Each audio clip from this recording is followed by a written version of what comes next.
झलके आई बारू बबी तू बंगाले से चल के चढ़ल जवानी तोरे झल झल झलके आज के रात के तोहर साथे लगा के ऐसे बैठल बानी पटिया बाना खुला की भर जाई झूला तनी गौर करा तू बतिया ढोरी छुआ द तनी 10 टकिया बाना खुला की भर जाई झूला तनी गौर करा तू बतिया ढोरी छुआ द तनी 10 टकिया Mixed by AG Recording Studio.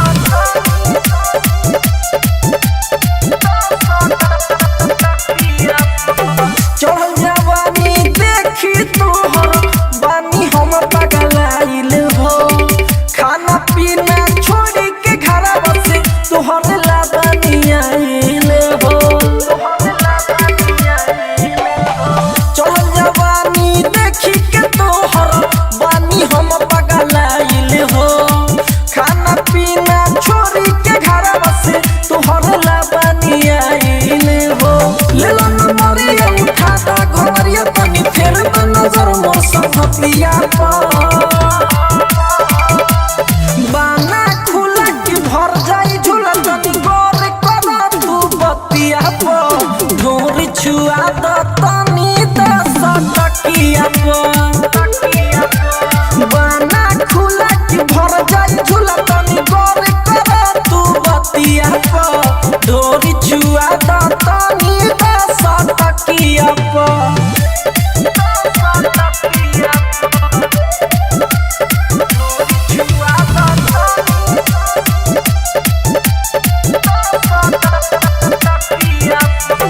गिरी आकाश के तू ही दबारू सुन ना चुआइस हो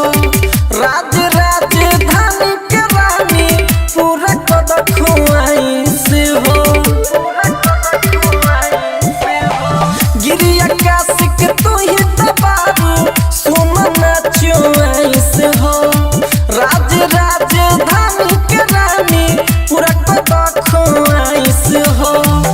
रंगदार चल चलती हमार तोहे टांग के ले जाई खटिया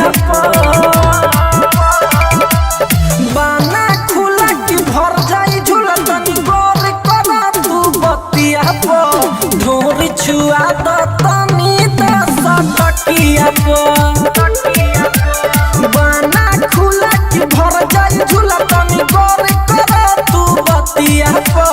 ढोरी छुआ द तनी 10 टकिया